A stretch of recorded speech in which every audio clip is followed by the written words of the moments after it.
નમસ્કાર વિદ્યાર્થી મિત્રો, કેમ છો? મજામાં? અત્યારે આપણે એસપીસીસી વિષયમાં આગળ વધીએ છીએ. તો વિદ્યાર્થી મિત્રો, આપણે અત્યાર સુધી જે છે એ સમજ્યા તો એવું હતું કે વાણિજ્ય પત્ર વ્યવહાર, એમાં એનો બાહ્ય દેખાવ, પત્ર કેવી રીતે લખવાનો છે, એના વિશેનો ચેપ્ટર નંબર 3 માં આપણે સમજી ગયા છીએ.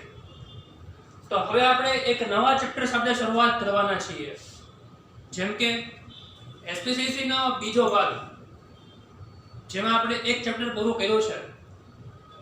હવે આપણે ચેપ્ટર નંબર 2 નવું ચેપ્ટર જે છે એ શરૂ કરવા જઈ રહ્યા છીએ, જે તમને ટેક્સ્ટ બુકમાં પણ પેજ નંબર 80 ઉપર આપેલું છે, જે કંપની સેક્રેટરી એવું એનું નામ છે. તો આપણે નામ સાંભળતાની સાથે જ પ્રશ્ન થાય કે કંપની સેક્રેટરી શું છે. જો આની પહેલા ચેપ્ટરમાં આપણે સેક્રેટરી વિશે માહિતી મેળવી ગયા છીએ કે ભાઈ કંપની આજે સેક્રેટરી જે છે એ કયા કામ કરે છે, કયા પ્રકારનું કામ કરે છે, એની જવાબદારી શું હોય છે. કંપની સેક્રેટરીના બે પ્રકાર પણ સમજી ગયા છે. કોને કોને યાદ છે? એક સામાન્ય સેક્રેટરી અને બીજું હતું વિભાગીય સેક્રેટરી. આ સેક્રેટરી શું કામ કરે છે એના પણ અલગ અલગ મુદ્દાની ચર્ચા કરી છે. જેમ ખબર છે કે ભાઈ જેમ વ્યક્તિને કામનું પ્રમાણ વધતું જાય છે એમ એક વ્યક્તિ જે છે એ બધું કામ કરી શકતો નહીં, એટલા માટે એ પોતાનો એક સહયોગી રાખે છે, જેને સેક્રેટરી અથવા પર્સનલ આસિસ્ટન્ટ પણ કીધું છે આપણે એને. જેમ કે ફિલ્મકારો હોય, ઉદ્યોગપતિ હોય, કોઈ બિઝનેસમેન હોય, કોઈ પ્રતિષ્ઠિત વ્યક્તિ હોય, કોઈ સંસ્થા છે, આ લોકો પોતાના એક સહયોગી તરીકે પોતાના વતી કામ કરી શકે, આપણે જે કામ આપીએ એ કરી શકે, એટલા માટે સેક્રેટરીની એ નિમણૂક કરતા હોય છે. આ પ્રકારનો સેક્રેટરી જે છે એ દરેક વ્યક્તિ માટે ખૂબ ઉપયોગી હોય છે. પરંતુ આપણે અત્યારે અહીંયા જે છે એ શેની વાત કરવાના છીએ? તો અત્યારે આપણે જે છે એ કંપનીના સેક્રેટરી વિશે માહિતી મેળવવાના છીએ. તો વિદ્યાર્થી મિત્રો, આપણે આ ચેપ્ટરમાં જે છે એ સેક્રેટરી કેવો હોવો જોઈએ, સેક્રેટરી એ કયા પ્રકારનું એજ્યુકેશન મેળવેલું હોવું જોઈએ, એના ગુણ, એની જે પર્સનાલિટી છે, એની લાયકાતો કેવી હોવી જોઈએ, આ બધી જ માહિતી આપણે આમાંથી મેળવવાની છે. અને સાથે સાથે સેક્રેટરી જે છે એને કઈ સત્તા આપેલી છે, કઈ જવાબદારી આપવામાં આવેલી છે, એ કોને જવાબદાર બને છે, એના વિશેની માહિતી આપણે મેળવવાની છે. એક વસ્તુ ક્લિયર છે આપણને બધાને અહીંયા કે સેક્રેટરી શું કરે છે? તો આખી સંસ્થાનું સંચાલન કરવાનું કામ કરશે, વ્યવસ્થા જોવાનું કામ કરશે. તો આપણે થોડુંક જોઈએ માહિતી. તો બદલાતી પરિસ્થિતિમાં વાણિજ્ય પ્રવૃત્તિઓનો વ્યવસ્થા સ્વરૂપો પણ બદલાઈ રહ્યા છે. જેમ જેમ પરિસ્થિતિ બદલાશે, પરિસ્થિતિ બદલાવાની સાથે જે વાણિજ્ય વિભાગ જે છે એના સ્વરૂપો પણ ધીમે ધીમે બદલાતા હોય છે. જેમ કે બેંક છે, વીમો છે, વખાણ છે, વાહન વ્યવહાર છે, સંદેશા વ્યવહાર છે, આ બધા એની સાથે પણ આનો પણ ફેરફાર થતો ગયો છે. ધંધા રોજગારનો પણ સ્વરૂપમાં ફેરફાર થયા છે, આધુનિકતા આવી છે. જેમ કે વાત કરીએ આપણે કે સૌપ્રથમ પહેલા એકાકી પેઢી હતી, એક જ વ્યક્તિ ભાગીદારી, એક જ વ્યક્તિ કંપની હતી કે ભાઈ એક જ વ્યક્તિ જે છે ઉત્પાદક હોય, એક જ વ્યક્તિ જે છે એ કાચો માલ લાવનાર હોય, એક જ વ્યક્તિ નાણો કાઢનાર હોય, એ જ વ્યક્તિ ઉત્પાદન કરીને એ જ વેચનાર હોય, આ બધું એ જ વ્યક્તિ હતો. હવે એક વ્યક્તિ બધી જગ્યાએ પહોંચી શકતો હતો નહીં, વેપારનો વ્યાપ વધતો ગયો, તો હવે એને એક બીજા સહાયકની જરૂર પડી. એટલા માટે હવે સ્વરૂપ કયું આવ્યું? તો ભાગીદારી પેઢીનું સ્વરૂપ આવ્યું. ભાગીદારી પેઢીમાં 2 થી વધારે વ્યક્તિઓ સાથે મળી ધંધો પોતાનો વ્યવસાય કરતા હતા, તો એમાં પણ ઘણી બધી મર્યાદા બની ગઈ કે ગુપ્ત માહિતી નથી રહેતી. ભાગીદાર વચ્ચે જે છે કોઈ પ્રશ્ન થાય તો નિરાકરણ ન થાય તો ભાગીદારી પેઢી બંધ કરવી પડે. નિશ્ચિત સમય મર્યાદાની ભાગીદારી પેઢી હતી. તો આ બધા પ્રશ્નોના કારણે એનો પણ વ્યાપ વધતો ગયો, રોકાણ વધતું જશે, મૂડીની જરૂરિયાત વધતી ગઈ. તો હવે પછી સ્વરૂપ આવ્યું આપણા માટે જે છે વર્તમાનમાં, એ સ્વરૂપનું નામ છે કંપની સ્વરૂપ. જે વર્તમાનમાં સૌથી વધુ ઉપયોગમાં લેવાતું હોય તો એ કંપની સ્વરૂપ છે. હવે આપણને પ્રશ્ન થાય કે કંપની સ્વરૂપ કરતા પણ કઈ વિશેષ છે હવે? તો હા, હવે વર્તમાનમાં પણ કંપની સ્વરૂપ કરતા વધારે છે મોટી કંપની. ધારો કે રાજકોટમાં કેટલી બધી કંપની હશે? તો ઘણી બધી રાજકોટમાં કંપની છે. હવે એ કંપનીની મર્યાદા કેટલી હોય, એનું જે છે વિસ્તરણ કેટલું હોય? તો વધીને રાજકોટ અથવા આજુબાજુના જિલ્લા અને ગુજરાત પૂરતું હોય. ક્લિયર? તો એ કંપની જ કેવા છે, પણ કંપની છે પણ કેવું સ્વરૂપ છે, નાનું સ્વરૂપ છે. એની કાર્યક્ષમતા કેવી છે, નાની છે. વિસ્તરણ કેવું છે, નાનું છે. તો એના કરતા આવશે મોટી કંપની. રાજકોટમાં છે પરંતુ એનો વિસ્તરણ, એનો વ્યાપ જે છે, એના ગ્રાહકો જે છે, એનું કામ જે છે એ સ્થળ આખા ભારતમાં ફેલાયેલું છે. તો મોટી કંપની કહી શકીએ. આપણા આખા દેશમાં છે. દેશના દરેક જે છે એ રાજ્યમાં પણ હોઈ શકે. તો એ મોટી કંપની સ્વરૂપ થઈ ગયું. તો હવે શું એના કરતા પણ મોટી કંપનીઓ હોય? એના કરતા પણ બીજું સ્વરૂપ છે. તો હા, એ છે બહુરાષ્ટ્રીય કંપની. શું કીધું છે? બહુરાષ્ટ્રીય કંપની. તો આ પણ તમને ધ્યાનમાં છે. બહુરાષ્ટ્રીય કંપની એટલે શું થાય કે જે કંપની એક અથવા એનાથી વધારે દેશોમાં પોતાનો ધંધો વ્યવસાય કરતી હોય, તો એવા પ્રકારની કંપનીને શું કહીએ છીએ આપણે? બહુરાષ્ટ્રીય કંપની. જે એક કરતા વધારે દેશોમાં પોતાની શાખા, પોતાની બ્રાન્ચ જે છે એ ધરાવતી હોય, એવા પ્રકારની કંપની બહુરાષ્ટ્રીય કંપની કહીએ છીએ. તો ભારતમાં પણ ઘણી બધી એવી કંપનીઓ છે જે બહુરાષ્ટ્રીય છે, જેમ કે ટાટા કંપની છે. તો એ 100 જેટલા દેશોમાં જે છે એ પોતાની અલગ અલગ કંપનીઓ, પોતાની બ્રાન્ચ, શાખાઓ ધરાવે છે. પોતાનો જે છે માર્કેટિંગ, પોતાનો વેપાર જે છે એ કરે છે. એટલા માટે આવી પ્રકારની બહુરાષ્ટ્રીય કંપનીઓ પણ એ અત્યારે અસ્તિત્વમાં છે અને એને પણ વધારે વેગ મળતો જાય છે. ક્લિયર થઈ ગયું અહીંયા? તો જેમ કીધું કે ભાઈ વાણિજ્ય પ્રવૃત્તિનો વ્યાપ જે છે એ વધતો ગયો, સાથે સાથે એના સ્વરૂપમાં પણ ફેરફાર થતો ગયો. ક્યાં એકલ વ્યક્તિ કંપની હતી અને ક્યાં બહુરાષ્ટ્રીય કંપની આવી ગઈ. ત્યારબાદ જેથી વર્તમાન સમયમાં કંપની ધારા મુજબ સેક્રેટરી એક જરૂરિયાત બની ગઈ. જો એક વસ્તુ ખાસ યાદ રાખજો, જે વસ્તુ જરૂરિયાત બને હવે એ જે છે એ મહત્વની વસ્તુ બની જશે.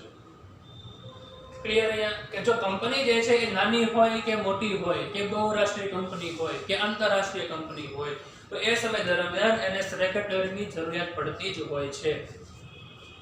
ક્લિયર? અહીંયા કે પોતાનું કામકાજ સંભાળવા માટે, પોતાના વહીવટ સંભાળવા માટે, દસ્તાવેજ સંભાળવા માટે આ પ્રકારના સેક્રેટરીની જરૂરિયાત ઊભી થતી હોય છે. આ સેક્રેટરી જે છે એ કંપની વતી પોતે કાર્ય કરશે. ત્યારબાદ કંપની સેક્રેટરી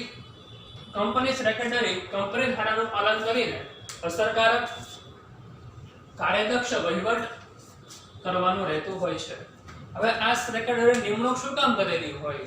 તો ભાઈ એ કંપનીનો વહીવટ કરવા માટે, કંપનીને આગળ વધારવા માટે, કંપનીને હિતના નિર્ણયો જે છે એનો અમલ કરાવવા માટે ઉપયોગ કરવામાં આવે છે. તો સેક્રેટરીનું સૌથી મહત્વનું કામ શું હોય? તો પહેલું કામ, કંપનીના જે નિયમો છે, કંપની ધારા છે, બરાબર, એ ધારાનું અસરકારક રીતે પાલન કરવું. હવે આપણને પ્રશ્ન થાય, કંપની ધારા એટલે શું? ક્લિયર? તો તમને પ્રશ્ન પૂછું, વર્તમાનમાં કયો કંપની ધારો અસ્તિત્વમાં છે કે જેનું દરેક કંપનીએ પાલન કરવું ફરજિયાત છે? કોણ કહેશે? તો વર્તમાનમાં જે છે એ કંપની ધારો 2013 અસ્તિત્વમાં છે. કયો કીધો? કોઈ પણ કંપનીમાં નિયમ લાગુ પડે, કોઈ પણ કંપની નિયમન પત્ર બનાવે, કોઈ પણ કંપની વિજ્ઞાપન પત્ર બનાવે, તો એમાં જે કોઈ પણ નિયમો, સિદ્ધાંતો કે જે કોઈ પણ જોગવાઈ લાગુ કરવાની હોય એ બધી જ જોગવાઈ કંપની ધારા 2013 પ્રમાણે હોવી જોઈએ. એનાથી વિરોધ હોવી જોઈએ નહીં. તો શું આની પહેલા પણ કોઈ કંપની ધારો હતો? તો હા, એની પહેલાનો કંપની ધારો હતો 1956 નો કંપની ધારો. હવે તમને પ્રશ્ન પૂછાય કે કુલ કેટલા કંપની ધારા છે? તો કેટલા આવશે? 2. કયા? 2013 અને 1956. ક્લિયર? અહીંયા પ્રશ્ન એમ પૂછાય કે વર્તમાનમાં કયો કંપની ધારો અસ્તિત્વમાં છે? તો શું આવશે? 2013. હજી એક પ્રશ્ન પૂછાય કે સૌપ્રથમ પહેલો કયો કંપની ધારો આવેલો હતો? તો પહેલો હતો 1956. ક્લિયર? અહીંયા તો અહીંયા જે છે અલગ અલગ રીતે પ્રશ્ન પૂછાય તો આપણા મગજમાં ક્લિયર હોવું જોઈએ. પહેલો કયો આવ્યો? 1956 માં, વર્તમાનમાં કયો છે 2013. ક્લિયર? તો આ બે કંપની ધારાને આધારે કંપની સેક્રેટરીએ પોતાનું કાર્ય કરવાનું હોય છે. તો અહીંયા એ કાર્ય જે છે એ કેવું હોવું જોઈએ? તો અસરકારક હોવું જોઈએ. જે કોઈ પણ સિદ્ધાંતો, નિયમો, ધારણાઓ કે પછી જોગવાઈ લખેલી છે એ 2013 પ્રમાણે છે કે નહીં, એ જે જોગવાઈ આપેલી છે એ મુજબ કામ થાય છે કે નહીં, એ જોગવાઈનું પાલન થાય છે કે નહીં, આ બધું જોવાનું કામ કંપની સેક્રેટરીનું છે. અને 2013 મુજબ છે કે નહીં, એ નિયમ પ્રમાણે છે કે નહીં, એ પણ જોવાનું છે. કાર્યદક્ષતા વહીવટ. કાર્યદક્ષ વહીવટ એટલે શું કીધું? કે ભાઈ કંપનીનો સેક્રેટરી જે છે એ કંપની સંચાલન માટે જે કોઈ પણ કાર્ય કરવા પડે છે એ કાર્યદક્ષતાથી કરવા જોઈએ. એમાં સંપૂર્ણ જે છે એ પોતાનો હિત સમાયેલો હોવો જોઈએ, કંપનીનો હિત સમાયેલો હોવો જોઈએ. ત્યારે આ જે છે એ વહીવટ કાર્યદક્ષ રીતે કરી શકે છે, જે 100% જે છે એ સમર્પિત થઈ શકે છે. તો એટલા માટે સેક્રેટરીની ખાસ જે છે એ જરૂરિયાત ઊભી થઈ છે અને સેક્રેટરી અસ્તિત્વમાં આવેલો છે. નવા કંપની ધારા મુજબ સેક્રેટરીને ચાવીરૂપ સંચાલકીય વ્યક્તિ, શું કીધું છે? નવી કંપની ધારા પ્રમાણે સેક્રેટરીને ચાવીરૂપ સંચાલકીય વ્યક્તિ કીધો છે. આ એક માર્કમાં યાદ રાખજો. કંપની ધારો કયો ક્યારે અસ્તિત્વમાં આવેલો છે. બીજો પ્રશ્ન 1 માર્કમાં મોસ્ટ ટાઈમની પ્રશ્ન. શું પ્રશ્ન પૂછાય કે નવા કંપની ધારા પ્રમાણે, નવો કંપની ધારો કયો કંપની ધારો કીધો અહીંયા? 2013 નો. તો 2013 ના નવા કંપની ધારા પ્રમાણે સેક્રેટરીને કયો દરજ્જો આપેલો છે? પ્રશ્ન પૂછાય કયો દરજ્જો આપેલો છે? તો સેક્રેટરીને જે છે એ ચાવીરૂપ સંચાલકીય વ્યક્તિ કહેવામાં આવેલો છે. ક્લિયર? હવે આ ચાવીરૂપ સંચાલકીય વ્યક્તિ અંગ્રેજીમાં જે છે એ શોર્ટમાં KMP કહેવામાં આવે છે. હવે પ્રશ્ન તમને 1 માર્કમાં અહીંયા પૂછાય કે KMP નું ફૂલ ફોર્મ જણાવો. તો કી મેનેજરિયલ પર્સન. શું કીધું છે? કી મેનેજરિયલ પર્સન. આ છે KMP નું ફૂલ ફોર્મ. આ તમને જો પ્રશ્ન ટ્વિસ્ટ કરીને જે છે ઊંધો પૂછવો તો શું પ્રશ્ન પૂછે? એ કંપનીમાં KMP તરીકે કોણ કાર્ય કરે છે? કોણ કામ કરે કંપનીમાં? તો કામ કરે છે સેક્રેટરી. તો કંપનીમાં KMP તરીકે સેક્રેટરી કામ કરે છે. ક્લિયર થઈ ગયા સુધી બધું? એકવાર રિફર કરી લઈએ પછી આગળ વધીએ છીએ. તો શરૂઆતમાં વાત કરી કે વર્તમાનમાં બદલાતી પરિસ્થિતિમાં એક પછી એક જે છે એ નવા સ્વરૂપો અસ્તિત્વમાં આવતા ગયા, જેમાં કંપની, પછી મોટી કંપની, છેલ્લે અંતે જે છે એ બહુરાષ્ટ્રીય કંપનીઓ અસ્તિત્વમાં છે. ત્યારબાદ આવી બધી બહુરાષ્ટ્રીય કંપનીઓ જે છે એને સંચાલન કરવા માટે, એની યોગ્ય વ્યવસ્થા જળવાઈ રહે એટલા માટે એક ખાસ વ્યક્તિની જરૂરિયાત ઊભી કરી. આ જરૂરિયાત વ્યક્તિ જે છે એ એટલે કે સેક્રેટરી ની ખૂબ જરૂરિયાત ઊભી થઈ છે. આ પ્રકારના સેક્રેટરીનું શું કામ હોય છે કે વર્તમાનમાં જે કંપની ધારો છે 2013 એના મુજબ એ કંપનીનો અસરકારક અને કાર્યદક્ષ વહીવટ કરે એ એનું કાર્ય છે. ત્યારબાદ બે કંપની ધારા કીધા. પેલો વર્તમાનમાં જે છે 2013, સૌપ્રથમ એટલે કે 1956 નો. ત્યારબાદ નવા કંપની ધારા પ્રમાણે એટલે કે 2013 ના કંપની ધારા પ્રમાણે સેક્રેટરીને કયો દરજ્જો આપેલો છે? શું આપેલો દરજ્જો? તો એને કહેવામાં આવે છે ચાવીરૂપ સંચાલકીય વ્યક્તિ. અને અંગ્રેજીમાં શું કહેવાશે? શોર્ટ ફોર્મમાં KMP, ફૂલ ફોર્મ કી મેનેજરિયલ પર્સન. પ્રશ્ન શું પૂછાય ઊંધો કે KMP તરીકે કંપનીમાં કોણ કાર્ય કરે છે? તો શું આવશે? સેક્રેટરી.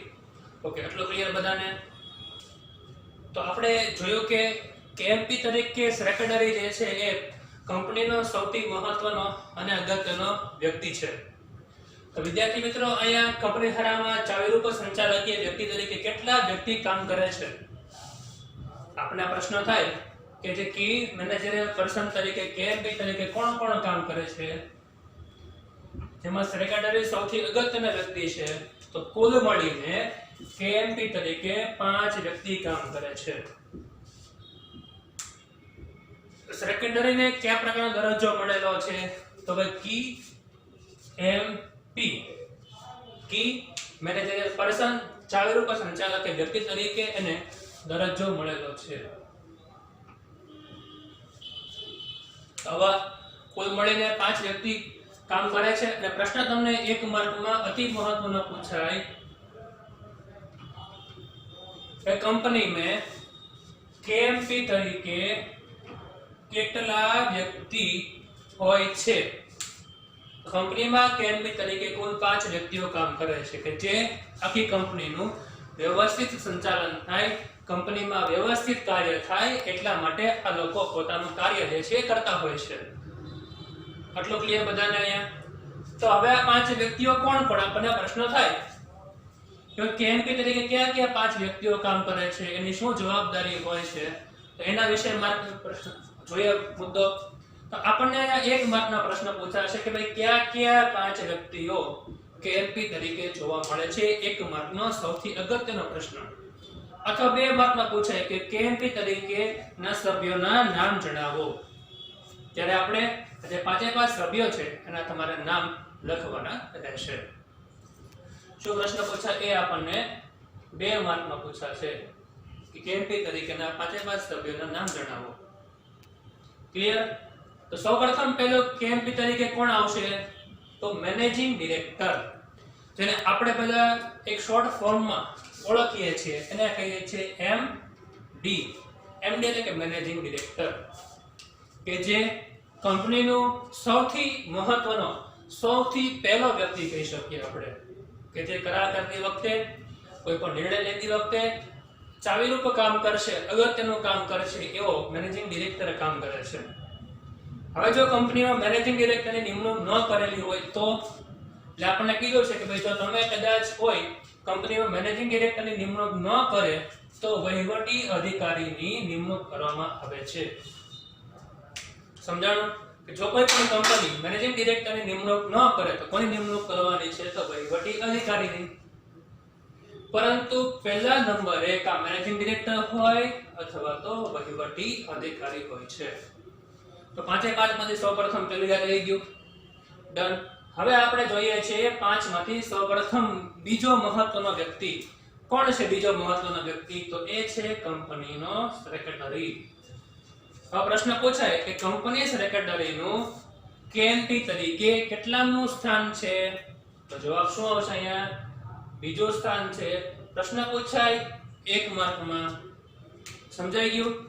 ઊંધો પ્રશ્ન પૂછાય કે સેક્રેટરીનું સ્થાન જે છે એ કેએમપી માં કે ચાવીરૂપ સંચાલકીય વ્યક્તિઓમાં કેટલામું છે? તો બીજું આવશે. કોઈ પણ રીતે પ્રશ્ન પૂછાય આપણને જવાબ આવડવો જોઈએ, મગજમાં ફિક્સ હોવું જોઈએ કે બીજા નંબર ઉપર કોણ? તો સેક્રેટરી. એટલું ક્લિયર બધાને? પેલો મેનેજિંગ ડિરેક્ટર અથવા તેનો વહીવટી અધિકારી હોય, બીજો હોય કંપનીનો સેક્રેટરી, ત્રીજા નંબરે હોય છે પૂર્ણ સમયના સંચાલકો. હવે આપણને પ્રશ્ન છે કે પૂર્ણ સમયના સંચાલકો એટલે શું? તો જ્યારે કોઈ કંપની જે છે એ ની શરૂઆત કરે છે ત્યારે પોતે જે છે એ શેર બહાર પડે, અને શેર ખરીદનાર જે છે એ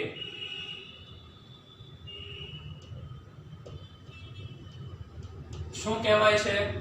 શેર હોલ્ડર તરીકે ઓળખવામાં આવે છે. જે શેર ખરીદનાર છે એ શેર હોલ્ડર કહેવાય છે. હવે આ શેર હોલ્ડરો જે છે એ દરેક જગ્યાએથી અલગ અલગ વિસ્તારોમાંથી હોય છે. આખા ભારતમાંથી પણ હોય અથવા બીજા દેશમાંથી હોય છે. આવા શેર હોલ્ડરો જે છે એ કંપનીના સાચા માલિક કહેવાય. ક્લિયર? તો સાચા માલિક જે છે આ શેર હોલ્ડરો, ઇક્વિટી શેર હોલ્ડરો કંપનીનું સંચાલન કરે છે. કંપનીની સભામાં હાજર રહી શકે, કંપનીની સભામાં મત આપી શકે છે, ઠરાવ પસાર કરી શકે છે. પરંતુ આ બધા શેર હોલ્ડરોની એક મર્યાદા છે કે બધા એક સાથે એક વખતમાં જે છે ભેગા થઈ શકતા નથી. તો શું કરવાનું?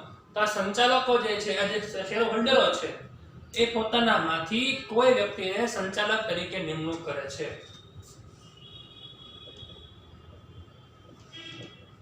નિમણૂક કરે. આવા સંચાલકો જે છે એ એક મંડળ બનાવે અને સેવાય સંચાલક મંડળ. અને આ સંચાલક મંડળ જે છે એ કંપનીમાં ઠરાવ પસાર કરવો, કંપનીના નિર્ણયો લેવા, આ બધું કામ કરતું હોય છે. અહીં આપણે કીધું કે પૂર્ણ સમયના સંચાલક તો એટલે શું? તો જેટલા સંચાલકો જે છે એ સંચાલકો એકથી વધુ કંપનીઓમાં જોડાયેલા હોય છે. તો આવી રીતે જોડાયેલા વ્યક્તિઓ જે છે એ વધારે સમય એક કંપનીમાં આપી શકે નહીં.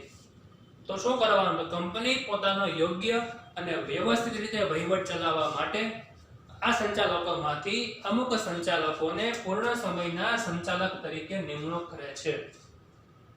તમારે 12મા ધોરણમાં સંચાલકો જે છે એવો તમારે ચેપ્ટર આવશે.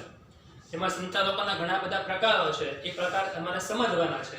એમાંનો એક જ આ પ્રકાર છે પૂર્ણ સમયના સંચાલક, જે કંપની સાથે કરાર કરીને નિશ્ચિત રકમની જે ઉપયોગ કરીને નાણાં લઈને પગાર મેળવીને પોતે જે છે એ આ સેવા આપતા હોય છે. જે કંપની અને સંચાલકો વચ્ચે કરાર થયો હોય એટલા કરાર પ્રમાણે જે છે એ પોતે કામ કરી શકે છે, એ મુજબ જે છે એ રહી શકે છે. મોસ્ટ ઓફ સંચાલકો હોય એની કાર્ય મુદત જે છે એ 5 વર્ષની હોય છે અને જે નિયમો જે છે અલગ અલગ પ્રમાણે લખેલા હોય છે. ટૂંકમાં આપણે યાદ રાખવાનું છે, કંપનીમાં પૂર્ણ સમયના સંચાલકો એ સૌથી મહત્વનું ત્રીજું સ્થાન ધરાવે છે. ત્યારબાદ અગત્યનું સ્થાન જે છે એ મુખ્ય નાણાકીય અધિકારી. એટલે કે ભાઈ કંપનીમાં જે છે જેટલા કોઈ પણ નાણાકીય વ્યવહારો થાય છે એ બધા નાણાકીય વ્યવહારો પર દેખરેખ રાખવાનું, બધા નાણાકીય વ્યવહારો પર અંકુશ રાખવાનું અને એનું વ્યવસ્થાપન કરવાનું કામ કોનું હોય? તો નાણાકીય અધિકારીનું છે.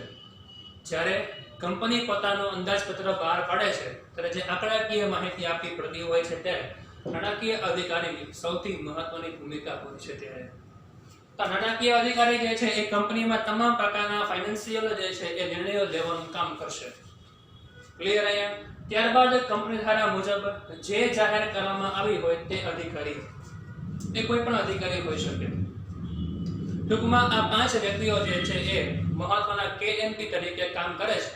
એકવાર ઝડપથી રિફર કરી લઈએ. 1 માર્કમાં સૌથી મહત્વનો પ્રશ્ન છે. પહેલું મેનેજિંગ ડિરેક્ટર અથવા એ ન હોય તો કોઈ પણ વહીવટી અધિકારી.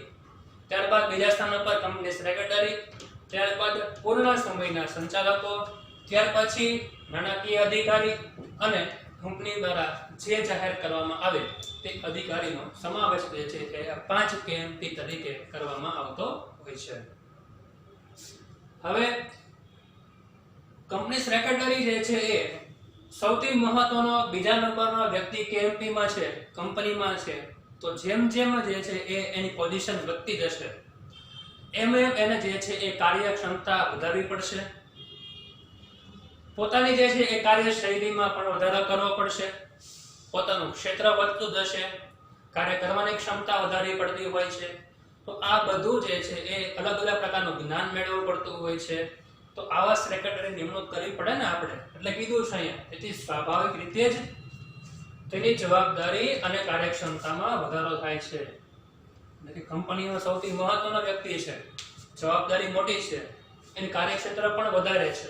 તો એ માટે કેવા પ્રકારના સેક્રેટરી નિમણૂક કરવી જોઈએ આપણે? સેક્રેટરી કેવો હોવો જોઈએ? એની પાસે કેવું જ્ઞાન હોવું જોઈએ? કેવું એજ્યુકેશન હોવું જોઈએ? તો આ બધા જ પ્રશ્નો જે છે આપણે આવતા લેક્ચરમાં સમજવાના છે. જેમ કે તેથી તેની પાસે લાયકાતો અને શૈક્ષણિક લાયકાતો હોવી જોઈએ. તો આપણે નેક્સ્ટ લેક્ચરમાં શૈક્ષણિક લાયકાતો કઈ હોવી જોઈએ અને કંપની સેક્રેટરીમાં કયા કયા ગુણો હોવા જોઈએ જેને કારણે આખી કંપનીનું સંચાલન કરી શકે અને એની વ્યવસ્થા સંભાળી શકે. તો આપણે આ ટોપિક જે છે અહીંયા પૂરો કરીએ છીએ. તો આપ સૌને કંપની સેક્રેટરીનું શું કામ હોય છે, એનું સ્થાન શું હોય છે એ તમને સમજાઈ ગયું હશે.